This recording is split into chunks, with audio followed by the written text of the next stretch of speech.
Welcome back to study literature. ഇന്നിവിടെ discuss ചെയ്യാൻ പോകുന്നുള്ള ടോപ്പിക് എന്നുള്ളത് English renaissance and religious reformation എന്ന ടോപ്പിക്കാണ്. സോ ഈ ഒരു ടോപ്പിക്കിൽ എന്തൊക്കെ കാര്യങ്ങളാണ് പറയുന്നത്? ഫസ്റ്റ് തന്നെ പറയുന്നുള്ളത് ചോസർ മുതൽ 17-ാം നൂറ്റാണ്ട് വരെയുള്ള സമയം ബ്രിട്ടീഷ് ലിറ്ററേച്ചർ എന്നുള്ളത്, ബ്രിട്ടീഷ് ലിറ്ററേച്ചറിൽ ഇംഗ്ലീഷ് റിനൈസൻസും റിലീജിയസ് റിഫോർമേഷൻ എന്നുള്ളത് was A time of cultural renewal, സാംസ്കാരിക പുതുക്കലും അതുപോലെ തന്നെ റിലീജിയസ് ടേമോയിലും മതകലഹവും അതുപോലെ തന്നെ ദ എവല്യൂഷൻ ഓഫ് പോയറ്റിക് എക്സ്പ്രഷൻ്റെയൊക്കെ ഒരു പരിണാമവും അതുപോലെ തന്നെ ലിറ്ററേച്ചർ ഫ്ലറിഷിംഗ് ആയിരുന്നു, സാഹിത്യ അഭിവൃദ്ധിയുള്ള ഒരു കാലമായിരുന്നു അത്. ഇംഗ്ലണ്ടിൽ the period of cultural, artistic, political and economic rebirth begin ചെയ്യുന്നുള്ളത് ലേറ്റ് 15th or 16th സെഞ്ച്വറിയിലാണ്.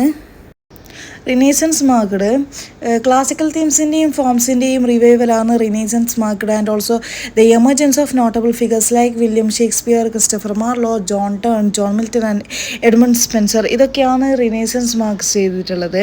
ഇനി അടുത്തത് എന്ത് നോക്കാം? The religious reformation.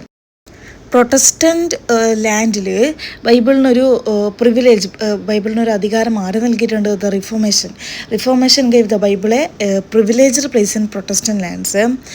അതുപോലെ തന്നെ 1611 authorised version of the Bible played a similar role in the culture of English speaking countries.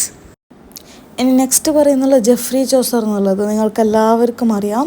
Jeffrey Chaucer എന്ന് പറയുന്നത് he was the father of English literature. അദ്ദേഹത്തിൻ്റെ famous വർക്കും ഇതും എല്ലാവർക്കും അറിയുന്നതാണ്, ദ കാൻറ്റർബറി ടെയിൽസ് എന്നുള്ളത്.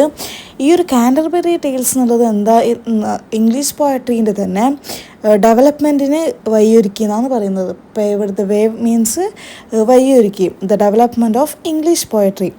ഈ ഒരു കാൻറ്റർബറി ടെയിൽസ് എന്നുള്ള ഈ ഒരു വർക്ക്, ചോസറിൻ്റെ വർക്ക് ഇംഗ്ലീഷ് പോയട്രിയുടെ ഡെവലപ്മെൻറ്റിന് തന്നെ വഴിയൊരുക്കിയിട്ടുണ്ട്.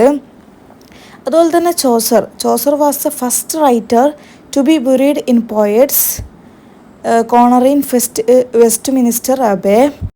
അദ്ദേഹം എന്നുള്ളത് അദ്ദേഹം ഫസ്റ്റ് റൈറ്ററാണ്, ആദ്യം അടക്കം ചെയ്തിട്ടുള്ള പോയറ്റ്സിൽ ആദ്യം അടക്കം ചെയ്തിട്ടുള്ള റൈറ്ററാണ് അദ്ദേഹം. അതടക്കം ചെയ്തിട്ടുള്ളത് വെസ്റ്റ് മിൻസ്റ്റർ അബേയിലാണ്. ഇനി പോയട്രി പറയുന്നുള്ളത്, ഈ ഒരു പീരീഡിൽ പോയട്രി പറയുന്നുള്ളത് ഒരു ട്രാൻസെൻഡഡ് ആയിട്ടുള്ള എൻ്റർടൈൻമെൻ്റ് ആണ്. അതുപോലെ തന്നെ സൊസൈറ്റിക്കൊരു മിററായിട്ടാണ് സെർവ് ചെയ്യുന്നുള്ളത്, സൊസൈറ്റിക്കൊരു കണ്ണാടിയായിട്ടാണ് പോയട്രി മാറിയിട്ടുള്ളത്. അതുപോലെ തന്നെ ഫിലോസഫിക്കൽ ഇൻക്വറിക്കുള്ള ഒരു വാഹനമായിട്ടും ഈ ഒരു പോയട്രി മാറിയിട്ടുണ്ട്. അതുപോലെ തന്നെ മീൻസ് ഓഫ് പേഴ്സണൽ എക്സ്പ്രഷനായിട്ടും പോയട്രി ആ ഒരു കാലഘട്ടത്തിൽ മാറിയിട്ടുണ്ട്. സോ ഇത്രയൊക്കെയാണ് ഈ ഒരു ടോപ്പിക്കിൽ പറയുന്നുള്ളത്. English renaissance and religious reformation എന്ന ടോപ്പിക്കിൽ ഇത്രയൊക്കെ കാര്യങ്ങളാണ് പറയുന്നുള്ളത്. ഈ ഒരു വീഡിയോ നിങ്ങൾക്ക് ഹെൽപ്ഫുള്ളായിട്ടുണ്ടാവുമെന്ന് വിചാരിക്കുന്നു. ഈ ഒരു ടോപ്പിക്ക് നിങ്ങൾക്ക് ഹെൽപ്ഫുള്ളാണെങ്കിൽ തീർച്ചയായും സബ്സ്ക്രൈബ് ചെയ്യുക, ലൈക്ക് ചെയ്യുക, ഷെയർ ചെയ്യുക, കമൻറ്റ് ചെയ്യുക. അതുപോലെ തന്നെ നിങ്ങൾക്ക് ഏതൊക്കെ വീഡിയോസാണ് എനിക്ക് വേണ്ടതെന്നും ഈ ഒരു കമൻറ്റ് ബോക്സിൽ അറിയിച്ചാൽ ആ ഒരു വീഡിയോ അപ്ലോഡ് ചെയ്യുന്നതായിരിക്കും.